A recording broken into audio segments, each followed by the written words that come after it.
दोस्तों, आज हम आपसे साझा करने जा रहे हैं वृद्धावस्था और दर्द का विज्ञान। एक तंत्रिका मनोवैज्ञानिक विश्लेषण, जिसमें हम चर्चा करेंगे कि क्यों उम्र के साथ दर्द की अनुभूति बढ़ती है। क्यों उम्र के साथ दर्द की अनुभूति बढ़ती है और सहनशीलता कम होती है। हमारे सहने की जो शक्ति है, सहन शक्ति जो है, वो क्या है, कम होने लगती है। तो आइए शरीर, मस्तिष्क और स्मृति के अंतः संबंधों को लेकर हम एक यात्रा करेंगे और बातचीत करेंगे। तो दोस्तों, मूल प्रश्न यह है कि क्या यह केवल शरीर की टूट-फूट है? क्या यह शरीर की टूट-फूट है? क्योंकि हम एक आम धारणा है कि बुढ़ापे में दर्द इसलिए अधिक होता है क्योंकि शरीर कमजोर हो जाता है। शरीर कमजोर हो जाता है बुढ़ापे में, यह सच है, लेकिन पूरा सच नहीं है। ये पूरा सच नहीं। 80 वर्ष की आयु में एक छोटी चोट भी 20 वर्ष की आयु की तुलना में अधिक तीव्र और असहनीय क्यों महसूस होती है? तो दर्द जो है, इसका उत्तर हमें यह मिलता है, दर्द केवल एक इनपुट या संकेत नहीं है, यह तंत्रिका तंत्र का एक जटिल आउटपुट या क्या है, परिणाम है। एक जटिल परिणाम है। कैसे है, आइए इसे देखें। दोस्तों, पहले के इसमें हमने देखा डायग्राम में कि हमारे 20 वर्ष की आयु में यदि कहीं चोट लगती है हमें, तो ये जो चोट है ये ठीक हो जाएगी, ऐसा उस समय एहसास होता है। और जो जवान व्यक्ति है वो ध्यान नहीं देता है अपनी चोट पे, ठीक हो जाएगा। घर के लोग बोलते हैं, अरे भाई थोड़ी सी देखरेख कर लो, चिंता कर लो, उस पे कोई पट्टी बांध लो या दवाई लगा लो। तो अक्सर हमको यही सुनने को मिलता है कि नहीं, ठीक है, हो जाएगा, ठीक हो जाएगा। लेकिन वही चीज एक बुजुर्ग व्यक्ति के लिए बहुत तकलीफदायक हो जाती है और वो उस तकलीफ से उभर नहीं पाता है। क्यों? उसके कुछ कारण हैं। आइए दर्द का जो भौतिक स्रोत है उस पर थोड़ा सा ध्यान देंगे कि शरीर में होने वाले बुनियादी परिवर्तन इनकी वजह से कैसे होते हैं। तो यहां जैसे आप चित्र में देख रहे हैं कि मांसपेशी और अस्थि का क्षय होना कब होता है? बुजुर्ग जब हम होते हैं, बुजुर्ग की अवस्था में मांसपेशी और अस्थि का क्षय होता है। यहां देख रहे हैं आप चित्र में कि ये जवान हड्डी का चित्र है और यहाँ बगल में इसके अंदर की जो चित्र बनी है, दिख रहा है हमें, इसमें पोरस दिखाई दे रहा है। जवान जब हम रहते हैं तो ये पोरस नहीं दिखाई देता है, ये जो दिख रहा है ये पोरस नहीं दिखाई देता है। गौर से देखेंगे तो इतने बड़े पोरस हमको दिखाई देंगे। लेकिन जब हम उम्र में बढ़ते हैं तो ये इस तरह से हमारी हड्डियों की, इस अस्थि की जो स्थिति है, हड्डियों की स्थिति है, इस तरह से होती है। और इन हड्डियों के ऊपर जो चढ़ा हुआ मांस रहता है वो भी कमजोर हो चुका होता है। तो मांसपेशियों के द्रव्यमान में कमी और जोड़ों पर अधिक दबाव खराब पोस्चर चोट के जोखिम को बढ़ाता है। वृद्धावस्था में हमें इस बात को ध्यान में रखना है दोस्तों। यदि आप वृद्ध हैं तो आप इस बात को अच्छी तरह से समझेंगे, लेकिन आप वृद्ध नहीं हैं, आप वृद्ध होने वाले हैं। आप अभी जवान हैं, लेकिन आने वाले समय में आप वृद्ध होने वाले हैं। और आपके घर में कोई ना कोई वृद्ध रहता है, चाहे आपके माता पिता हों, आपके दादा दादी हों, कोई भी हो, कोई ना कोई बुजुर्ग आपके साथ रहता है।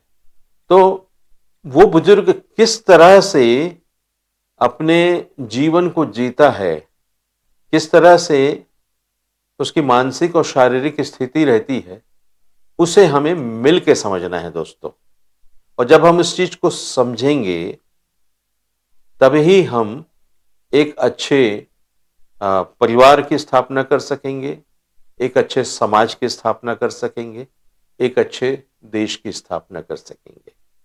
मतलब हमें केयरिंग करनी है, चिंता करनी है।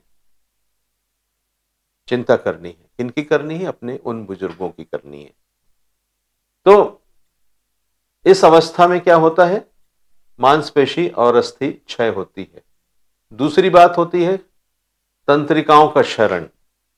हमने पिछले वीडियो में देखा था, माइलिन शीथ के बारे में हमने चर्चा की थी कि परिधि नसों की सुरक्षात्मक परत माइलिन शीथ का घिसना, इससे नसें अनियमित संकेत भेजने लगती हैं, अनियमित संकेत भेजने लगती हैं। और फिर जो व्यक्ति होता है वो अलग अलग तरह से बयान करता है, क्योंकि उसे एग्जैक्टली समझ में नहीं आता है। एक कंफ्यूजन वाली स्थिति उसके साथ, विचार उसके साथ बनी रहती है। क्यों? क्योंकि माइलिन शीथ जो है, यहां हम देख रहे हैं, ये जो माइलिन शीथ है ये टूट चुकी है, घिस चुकी है, जिसकी वजह से ये जो नर्व संकेत लेके जो जा रहा है, ये इसमें ये प्रॉपर संकेत लेके नहीं जा रहा है। पिछले वीडियो में हमने इस विषय पर चर्चा की थी। फिर तीसरी बात आती है दीर्घकालिक सूजन। दोस्तों ये जो दीर्घकालिक सूजन है ना, ये हमारे 30-35 साल की उम्र के बाद से शुरू हो जाती है। 25 साल तक ऐसा माना गया है, एक बैरियर स्थापित किया गया है 25 साल कि 25 साल तक शरीर प्राकृतिक तौर पे हीलिंग करता चला जाता है। लेकिन 25 साल के बाद आपको स्वास्थ्य को कमाना पड़ता है, वो मुफ्त में नहीं मिलता है, उसके लिए आपको मेहनत करनी पड़ती है। तो 25-30 साल की उम्र के बाद ये दीर्घकालीन सूजन हमारे शरीर में बनने लगती है, इन्फ्लामेशन हमारे शरीर में बनने लगता है। ये बिल्कुल एक उसकी तरह होता है जैसे भट्टी होती है ना कोयले की, जो अंदर धधकते रहती है, ऊपर से दिखता नहीं है, ऊपर से तो सफेद राख दिखती है, पर अंदर ही अंदर उसके अंगार जलते रहता है, उसमें आंच रहती, धीमी आंच रहती है। तो ये दीर्घकालिक सूजन है हमारे शरीर में जो बने रहती है। तो वृद्धावस्था में शरीर में एक निम्न स्तरीय सूजन बनी रहती है जो दर्द रिसेप्टर्स को हमेशा अलर्ट मोड पर रखती है। तो बुजुर्ग व्यक्ति जब दर्द से कराहता रहता है, बोलते रहता है कि मुझे दर्द हो रहा है, दर्द हो रहा है, तो वो यूं ही नहीं बोलता है, उसके साथ एक स्थिति बनी हुई है कि निम्न स्तरीय कंटिन्यूअस, जैसे अंगार बना रहता है वैसे ये सूजन बनी रहती है जो दर्द रिसेप्टर्स को हमेशा अलर्ट मोड पर रखती है। इस कारण दर्द हमें एहसास होते रहता है, बना रहता है। जैसे कि हम यहां देख रहे हैं कि उंगलियों के द्वारा से इस गर्म चीज को छुआ गया और ये संकेत हमारे सीधे ब्रेन पे जा रही है। इसे कहते हैं नोसिसेप्शन संकेत, सिग्नल्स। तो दर्द एक संकेत नहीं बल्कि एक अनुभव है, एक एक्सपीरियंस है जो हम यहां पर अनुभव करते हैं। कहां पर? चोट लगने पर उत्तक केवल संकेत भेजते हैं, इसे दर्द में बदलने का काम कौन करता है? मस्तिष्क करता है। इसे दर्द में बदलने का काम मस्तिष्क करता है। यदि मस्तिष्क संकेत को ना सुने तो दर्द का अस्तित्व ही नहीं है। इस बात को हमें समझना है दोस्तों। तो ये जो दर्द है, हमने यहां पर इस गर्म वस्तु को छुआ, ये संकेत हमें मिला, ये दर्द का संकेत जिसे नोसिसेप्शन कहा गया है, ये सीधे हमारे ब्रेन पे जाता है। यहां पर दर्द नहीं हो रहा है, दर्द यहां पर हो रहा है। कहां पर? यहां पर हो रहा है दर्द, हमारे ब्रेन में दर्द हो रहा है। तो चोट लगने पर उत्तक केवल संकेत भेजते हैं, केवल संकेत भेजते हैं। तो जब बुजुर्ग व्यक्ति को चोट लगती है तो उसके मस्तिष्क में एक सामान्य व्यक्ति के कंपैरिजन में उसे ज्यादा दर्द महसूस होता है। एक जवान व्यक्ति जितना दर्द उसे होगा और वो जो महसूस करेगा, उससे जस्ट 3-4 टाइम्स एक बुजुर्ग व्यक्ति दर्द की अनुभूति करेगा। इस बात को हमें स्मरण रखना है। यदि आपके घर में बुजुर्ग हैं और आप उनकी देख रेख कर रहे हैं तो अभी आपको इन बातों को समझना होगा। तो मस्तिष्क जो है, ब्रेन जो है, वो इस दर्द को बदलने का काम करता है। मस्तिष्क मस्तिष्क करता है, इस दर्द को समझने का काम मस्तिष्क करता है। आइए थोड़ा मस्तिष्क को समझने की कोशिश करें। मैं ये सारी बातें लेमन लैंग्वेज के रूप में आपसे शेयर कर रहा हूं। मैं कोई इस विषय पर ज्ञाता नहीं हूं, लेकिन मैंने इस विषय पर स्टडी की है और स्टडी करके आपके लिए सब मटेरियल कलेक्ट करके आपके सामने इसे परोस रहा हूं कि इसके जरिए हम कुछ सामाजिक और नैतिक मूल्यों को समझ सकें और इस तरह से अपने जीवन में इन बातों को अमल में लाते हुए एक अच्छा जीवन व्यतीत कर सकें, अपने आसपास का वातावरण हम बहुत अच्छा बना सकें। इसी प्रयास से आपके लिए वीडियोस बना के लाया जाता है। आशा करता हूं कि आप इसे जरूर पसंद करेंगे और अपने दोस्तों के साथ शेयर करेंगे और मेरे चैनल को सब्सक्राइब करेंगे। चलिए आगे बढ़ते हैं। तो ये जो मस्तिष्क है, ये मस्तिष्क की बात आई तो इसी का नाम आपको मैंने बताया कि आप इस बात को थोड़ा सा अपने मस्तिष्क में बना लें कि चैनल को सब्सक्राइब करना है। तो दर्द प्रसंस्करण के 4 स्तंभ हैं दोस्तों, the 4 pillars of pain processing. पहला जो है वो है थैलेमस। ये ब्लू कलर में आपको जो दिख रहा है ये थैलेमस है। ये रिले स्टेशन है ना? रिले स्टेशन मतलब लेना और देना, ट्रांसफर करना। रिले का आपने रिले रेस खेला होगा, आपने देखा होगा ओलंपिक में रिले रेस होता है, एक दौड़ होती है। तो ये थैलेमस जो है एक रिले स्टेशन का काम करता है कि ये सिग्नल लेता है और देता है, दोनों काम करता है। दूसरी चीज इसमें आती है सोमेंटो सेंसरी कॉर्टेक्स, जो स्थान और तीव्रता को एनालाइज करता है। ठीक है। तीसरी जो चीज आती है लिम्बिक सिस्टम, जो भावना और डर को एक्सप्लेन करता है। तो सेमेंटोरी सेंसरी कॉर्टेक्स जो है ये हमारे ये ग्रीन वाला जो हिस्सा है यहां पर ये पाया जाता है, ब्रेन के इस हिस्से में ये कॉर्टेक्स मिलता है। और लिम्बिक सिस्टम हमारा जो है ये जो बैगनी कलर में आप देख रहे हैं ये है दिमाग में, ब्रेन में ये वाला हिस्सा लिम्बिक सिस्टम का है जो भावना और डर को एनालाइज करता है। और चौथा जो है pre frontal cortex, pre frontal cortex ये जो है अर्थ और ध्यान की ओर केंद्रित करता है। तो अंतिम अनुभूति इन चारों का मिश्रण है दोस्तों। हम संवेदना प्राप्त करते हैं, वो संवेदना हमारी भावना से मिलती है और भावना जो है हमारी स्मृति से मिलती है और ये सब मिलकर के व्याख्या करते हैं दर्द की। आइए इसे और थोड़ा सा अच्छे रूप में समझने की कोशिश करेंगे कि कैसे ये होता है। तो यहां पर न्यूरोप्लास्टिसिटी और पेन मेमोरी, इसको हमें समझना होगा। पेन मेमोरी को हमने पिछले वीडियो में देखा था, समझा था कि जिस तरह अभ्यास से हम कोई कौशल सीखते हैं उसी तरह तंत्रिका तंत्र दर्द महसूस करना सीख लेता है।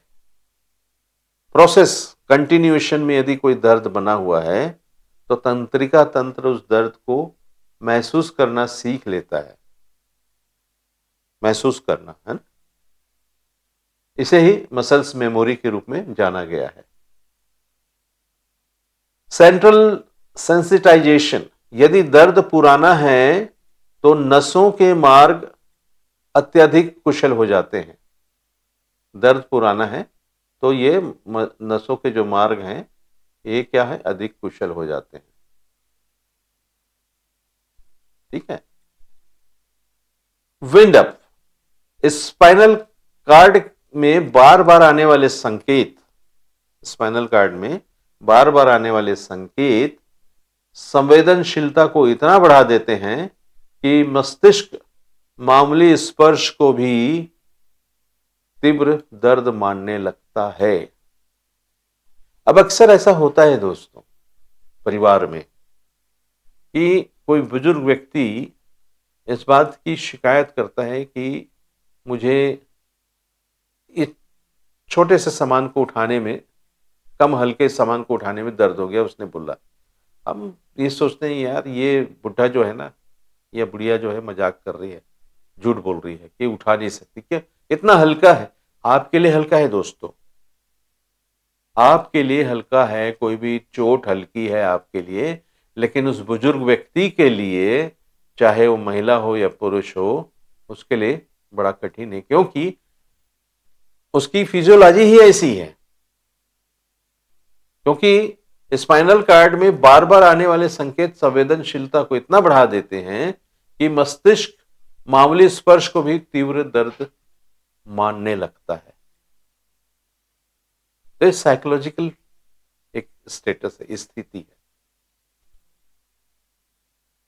क्यों ऐसा होता है कि हमारा जो अमिट गला है, ठीक है ना, हमारा जो अमिट गला है, अमिट गला और अतीत का बोझ, भावनात्मक स्मृति, वृद्ध व्यक्ति के पास जीवन भर के दर्द और चोटों की भावनात्मक यादें जमा होती हैं, जो एक युवावस्था में जमा हो रही हैं। इनके पास जमा है, क्या क्या है आप यहां देख रहे हैं। दौड़ने के कारण हुआ कोई दर्द, हड्डी टूट गई उसका दर्द, कहीं कुछ जलन हो गई या कुछ त्वचा में चोट लगी उसका दर्द, कुछ बुखार को लेकर के कुछ ऐसी स्थितियां निर्मित हुई, या कुछ भय हुआ जिससे डर हो गया, और भी बहुत सी स्थितियां हुई जिसकी अनुभूति हमारे अमिगडाला में, यहां पर इस केंद्र में क्या है, जमा है। वृद्ध व्यक्ति के पास जीवन भर के दर्द और चोटों की भावनात्मक यादें जमा होती हैं। तो जब नया दर्द होता है तो अमिगडाला पुरानी नकारात्मक यादों और डरों को क्या कर देता है, सक्रिय कर देता है, इनको सक्रिय कर देता है।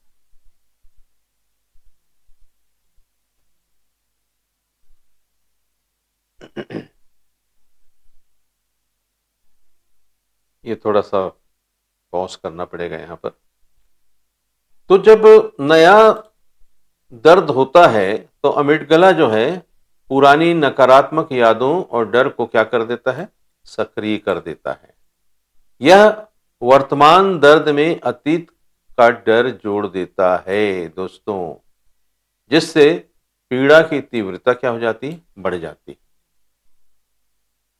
क्लियर हुआ ना कि यह वर्तमान दर्द में अतीत का डर जोड़ देता। ये जितने सारे अतीत के जो दर्द हैं, इन सारे दर्दों को जोड़ देता है, जिससे दर्द की तीव्रता बढ़ जाती है, जिससे दर्द की तीव्रता बढ़ जाती है। तो प्रीफ्रंटल कॉर्टेक्स जो है, जहां पर हमारा सारा दर्द जो केंद्रित होता है, ध्यान वहां पर जो लगा रहता है, वो ध्यान ही दर्द की वास्तविकता है। Where attention goes pain flows, जहां ध्यान जाता है वहीं दर्द बहता है। तो हमें इस बात को स्मरण रखना है कि जहां ध्यान जाता है वहां दर्द बहता है। युवावस्था में क्या होता है, मस्तिष्क दर्द से ध्यान हटाने या तार्किक व्याख्या करने में क्या होता है, सक्षम होता है। युवावस्था में दर्द से ध्यान हटाने में और तार्किक व्याख्या करने में ठीक हो जाएगा, कोई बात नहीं, ऐसा सोच करके इस तरह की व्याख्या करके वो अपना ध्यान हटा लेता, सक्षम होता है। लेकिन बुजुर्ग अवस्था में इसे हमें समझना होगा दोस्तों कि जब बुजुर्ग के साथ ये बीतती है तो उसके साथ सामाजिक अलगाव और गतिविधियों की कमी के कारण पूरा ध्यान अपने शरीर और दर्द पर केंद्रित हो जाता है। पूरा ध्यान उसका शरीर और दर्द पर केंद्रित हो जाता है दोस्तों। तो ये अंतर हमको समझना है, इस बात को हमें समझना है और हमें अपने बुजुर्गों की सहायता करनी है। अब सहायता किस तरह से की जाती है? जनरली सहायता आप कहते हैं कि चलो दवाइयाँ दे दो, दवाइयों से कुछ फर्क पड़ जाएगा। तो दवाइयाँ जो हैं इसकी ऐसे दर्द की कोई खास प्रभाव नहीं करती हैं। चलिए उसके बारे में भी थोड़ा समझ लें कि ये जो दवाइयाँ हम उपयोग में लाते हैं वो क्या काम करती है और कितना इफेक्टिव होता है वो। दवाइयाँ सिर्फ दर्द को रोकती हैं दोस्तों, सिर्फ दर्द को रोकती, हस्तक्षेप करती हैं। ये लेवल ऑफ इंटरवेंशन हम इसे समझ लें। जैसे हम आइबुप्रोफेन लेते हैं, है ना, तो ये कहाँ कार्य करता है? चोट के स्थान और मस्तिष्क पर कार्य करता है। ये दोनों जगह कार्य करता है, चोट के स्थान और मस्तिष्क पर कार्य करता है। क्या कार्य करता है ये? प्रोस्टाग्लैंडिस जो दर्द रसायन है उसको और सूजन को ये रोकता है। दर्द रसायन को बढ़ाता है प्रोस्टाग्लैंडिस और सूजन को कम करता है। तो ये दर्द का रसायन जो है ये दर्द को महसूस करने, उसको दर्द को फैड करता है, उसकी मस्तिष्क में उसके असर को कम करता है। इस रसायन का प्रोडक्शन होने से दर्द का एहसास कम हो जाता है, ठीक है ना, और सूजन रुकता है। पैरासीटामोल, हमने पहले देखा आइबुप्रोफेन, अब पैरासीटामोल। आपने सुना होगा पैरासीटामोल, आइबुप्रोफेन। जनरली जो भी छोटी मोटी कोई समस्या होती, दर्द कहीं होता है तो हम यही चीज लेते हैं। तो ये कहाँ कार्य करता है पैरासीटामोल? ये केवल केंद्रीय तंत्र पर, मस्तिष्क पर कार्य करता है। कार्य क्या है? कॉक्स एंजाइम को रोकता है और सेरोटोनिन सिस्टम को क्या करता है? प्रभावित कर दर्द का थ्रेशोल्ड बढ़ाता है, मतलब दर्द के एहसास को कम करता है, ठीक है ना। ओपियोइड्स, ये कहाँ काम करता है? रिसेप्टर्स और लिम्बिक सिस्टम में काम करता है। क्या, कैसे कार्य करता है? दर्द के प्रवाह को ये काटता है, प्लस डोपामाइन रिलीज कर सुखद एहसास देता है जिससे दर्द कम बुरा लगता है। ओपियोइड्स में क्या आता है? मार्फिन आता है। इसको लोग नशे के रूप में भी यूज करते हैं क्योंकि ये दिमाग में इस तरह से कार्य करता है। इसी कारण आपने देखा होगा कि जो नशा करते हैं वे लोग अपने आप को काट लेते हैं, हाथों को काटते हैं, गर्दन पे काटते हैं, बदन पे चोट लगाते हैं, क्योंकि उनको दर्द नहीं होता है।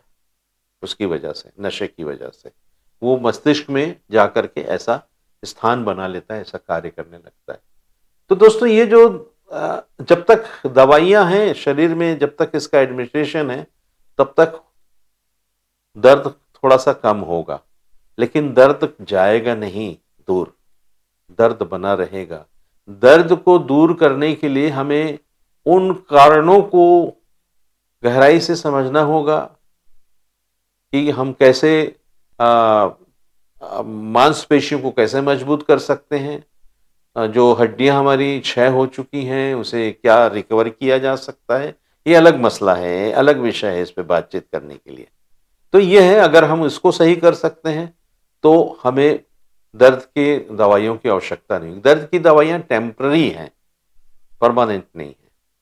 परमानेंट यदि हमको करना है इलाज तो हमें उस जगह पे इलाज करना होगा। माइलिन शीथ को घिस चुकी है, जिसकी मोटाई कम हो गई है, उसको चेक करना होगा। उसके बारे में समझना होगा कि हम उसे कैसे रेक्टिफ़ाई कर सकते हैं। ये सारी चीज़ें हैं। तो इसे इस तरह से हमें समझना होगा। सो दोस्तों, अब प्रश्न उठता है कि सहन शक्ति कम क्यों होती है? तो सिंपल सी बात है, इसका एक बहुत महत्वपूर्ण समीकरण है कि शरीर में चोट लगती है, हड्डियाँ टूटती हैं, मांसपेशियाँ हमारी क्षतिग्रस्त होती हैं।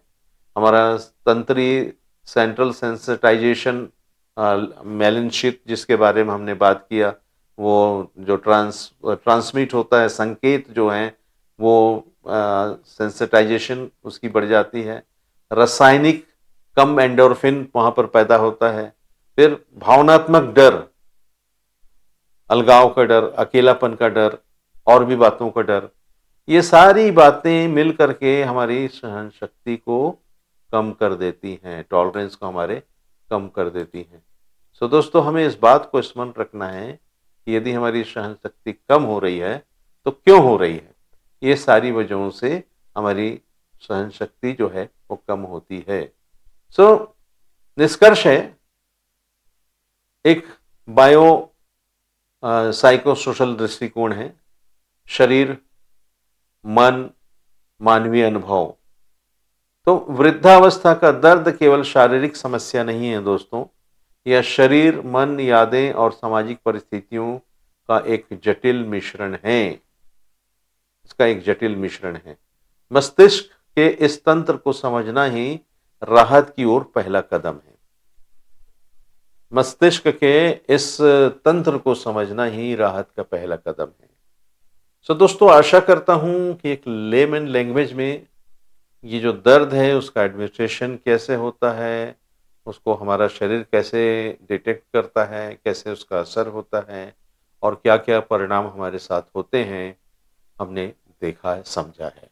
मैंने शुरू में एक जो छोटी-सी क्लिप एक बुजुर्ग व्यक्ति की लगाई थी, आपने उस क्लिप में देखा होगा कि बुजुर्ग क्षीण अवस्था में है, उसका मकान भी क्षीण अवस्था में है और कैसे दुःख से अपने जीवन व्यापन को कर रहा है क्योंकि उसके साथ कोई नहीं है। उसे अपनी पेंशन लेनी है, अपनी दवाइयाँ लेनी हैं, अपने लिए भोजन की व्यवस्था करनी है, उसे आराम करना है, उसे तेल लगाना है, दवाइयाँ खाना है, उसे अकेला ही करना पड़ रहा है क्योंकि उसके साथ कोई नहीं है। यदि उसके साथ समाज है, घर के लोग हैं, आस-पास के लोग उसके साथ हैं, उसकी सुधि ले रहे हैं, तो ये स्थिति उसके साथ शायद ना बन सके। दोस्तों, मानवीय जीवन यही है, संवेदनाओं से भरा हुआ हमारा मानवीय जीवन है। आइए अपनी संवेदनशीलता को जागृत करें और ये जो अभी जो बातें चल रही हैं ना, धार्मिक, एक दूसरे के प्रति कट्टरता से व्यवहार करना, इसे दूर कर दें दोस्तों।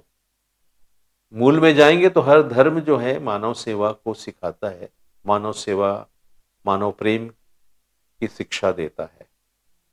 आइए अपने से ही हम शुरू करें, अपने से ही हम शुरू करें।